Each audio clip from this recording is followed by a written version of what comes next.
Mga kapuso, 90 centimos per kilowatt hour nga buhin sa sukod sa kuryente ginpatuman sa Iloilo City. Samtang pila ka motorista nagalalain sa ginpatuman nga masobra piso nga saka sa presyo sang gatong. Si Zen Kilantang Sasan nakatuto. Sumugod sa May 18, nag-epekto na sa electricity bill sa mga konsumidor sa Iloilo City ang pagnubo sa sukot sa kuryente sa More Power. 90 centimos per kilowatt hour ang ginubo sa residential electricity rate.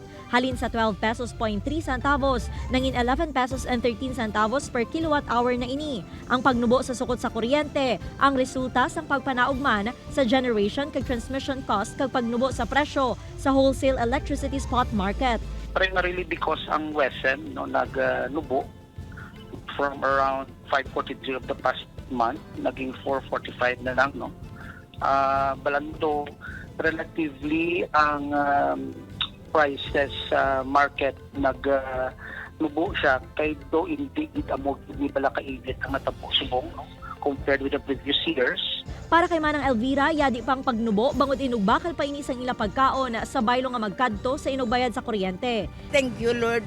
Kau kamahal nga daan sang amakon kun 5,000 mo bel baydan mo pila nga daan maiban sa 1990 sa adi pa na. Samtang sa initial computations ang Eleco 1 halin sa 14 pesos and 3 centavos per kilowatt hour, mangin 13 pesos and 2 centavos per kilowatt hour na ini subong nga bulan. Magapagwa man sang bago nga power rate ang Eleco 1 sa tion nga ma-finalize na.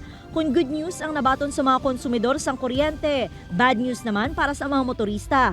Inibangod umpisa subong adlaw, nagpatuman sang big time oil price hike ang mga oil company. 1 peso and 70 centavos kada litro ang ginsaka sa diesel.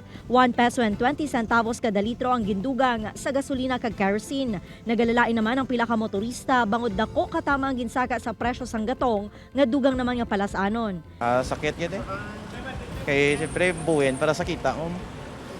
Kag sa imo nga madala sa balay mo, imbes nga makadto sa pagkaon mo, balayran sa balay nyo, makadto pa sa gasolina. Upod kay Cirilio Randuque, Zen Kilantang Sasa, One Western Visayas.